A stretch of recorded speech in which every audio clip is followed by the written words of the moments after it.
विदुर जी महाराज से मैत्रेय मुनि कहते हैं, विदुर जी, सती का विवाह भोलेनाथ के साथ करने के बाद एक बार ससुर और दामाद के आपसी झगड़े में बिटिया को ही अपना शरीर छोड़ना पड़ा। महाराज, विदुर जी ने पूछा, ये बताइए,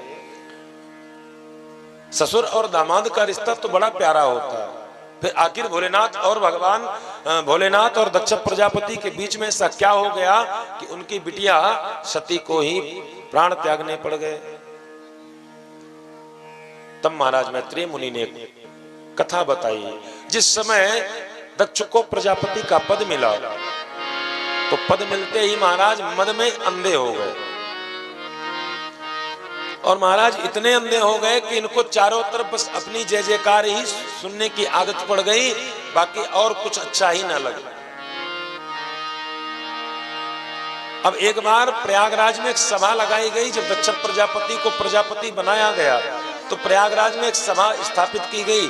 सभा सम्मान के लिए थी, उसमें प्रजापति मिलने के उपलक्ष्य में स्वागत करना था, तो सारे देवताओं को सबको बुलाया गया। तो सारे देवता, सारे ऋषि मुनि सब आए, पंक्तिबद्ध होकर सब बैठे थे। दक्ष प्रजापति का आगमन हुआ, सारे देवताओं ने खड़े होकर के स्वागत किया, प्रणाम किया, नमन किया। 3 देवता खड़े नहीं हुए। 3 देवता कौन कौन? ब्रह्मा, विष्णु और महेश। 3 देवता खड़े नहीं हुए। दक्ष प्रजापति ने देखा कि ये 3 क्यों नहीं खड़े हुए? चलो, एक नहीं खड़े हुए तो हमारे दादाजी हैं, बाबा जी हैं। दूसरे नहीं खड़े हुए, ब्रह्मा जी हमारे पिताजी हैं, लेकिन ये तो मेरा दामाद है, इसको तो खड़ा होना चाहिए। इसने खड़े होकर मेरा सम्मान क्यों नहीं किया? अच्छा, आपने देखा होगा दुनिया में कई लोगों को, कई लोग ऐसे होते हैं जो जब चलते हैं तो कितने लोग प्रणाम कर रहे हैं इस बात पर उनकी नजर नहीं होती, कितने लोग नहीं कर रहे हैं ये जरूर देखते हैं। बाद में कहते हैं ज्यादा पैसे वाला हो गया, बहुत बड़ा रईस हो गया है, आजकल तो राम राम भी नहीं करता। ये देहाभिमानियों के लक्षण है। कई लोगों की आदत होती है, उनको अंदर का सम्मान दिखाई नहीं पड़ता। उनके मुंह में उनका सम्मान करो, पीठ पीछे भले उनको गाली दो, इससे कोई फर्क नहीं पड़ता। दक्ष प्रजापति ने भी सोचा, इसने मेरा सम्मान क्यों नहीं किया? ये तो मेरा दामाद है, इसको तो मुझे प्रणाम करना चाहिए, मुझे सम्मान करना चाहिए। और मंच में जैसे ही पहुंचे, कोई स्वागत नहीं, कोई समारोह नहीं, कोई सम्मान नहीं, सीधा मंच पर खड़े होकर बोलने लगे।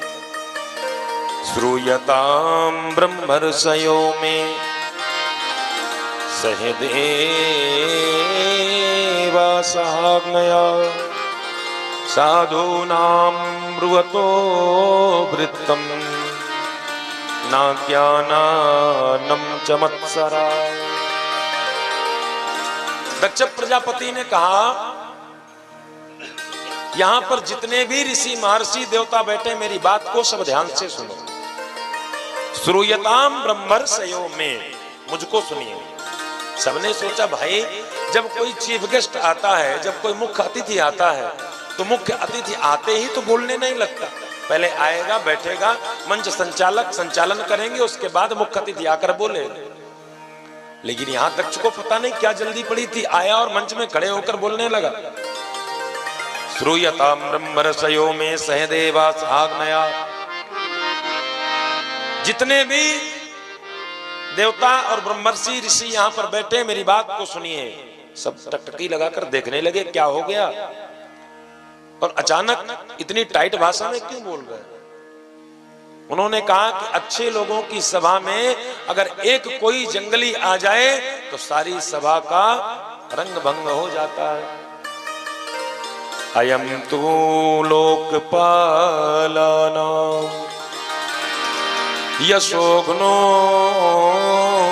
निरपत्रपः सद्भिराचरिता पंथा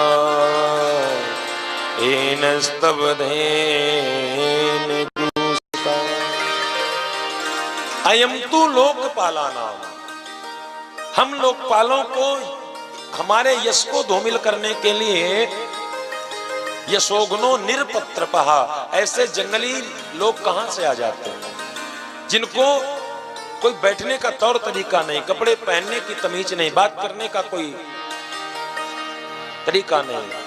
सदविरा चरिता पंथा एनस्तवधेन दूषिता, जो हर प्रकार से दूषित है, जिसको कोई तौर तरीका कोई नियम कानून मालूम नहीं। अच्छे लोगों के बीच में कैसे बैठना चाहिए, अच्छे लोगों के बीच में कैसे बात करना चाहिए, ऐसे लोग कहां से आ जाते हैं।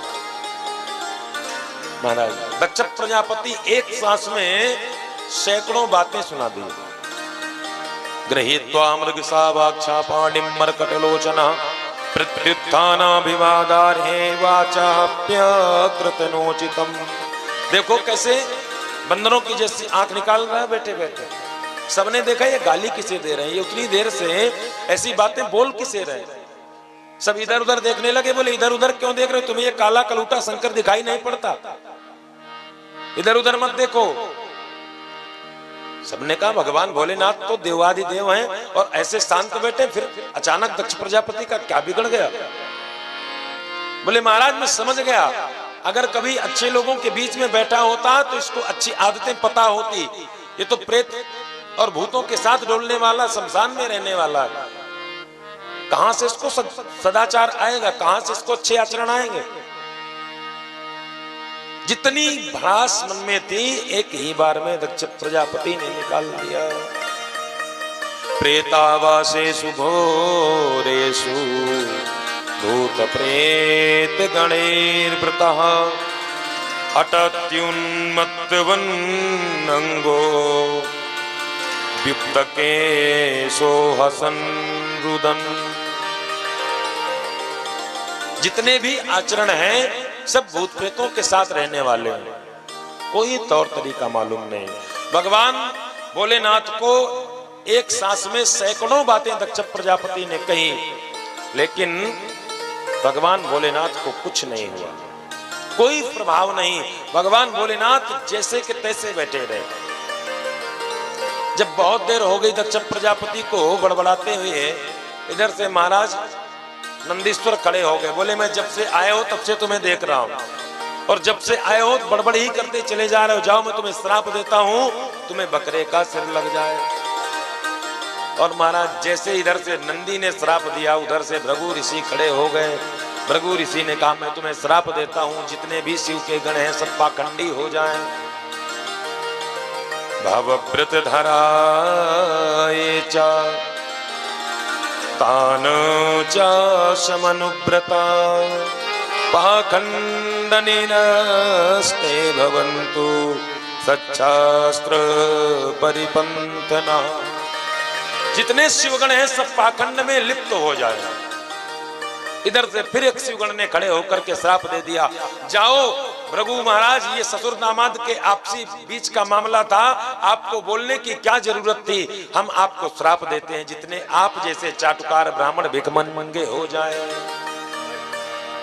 महाराज अब इधर से श्राप उधर से श्राप, बड़ा सापासापी होने लगी। भगवान भोलेनाथ ने कहा भैया ये तो स्वागत समारोह था और ये श्राप समारोह बन गया, इसलिए ज्यादा देर यहाँ पर बैठना ठीक नहीं।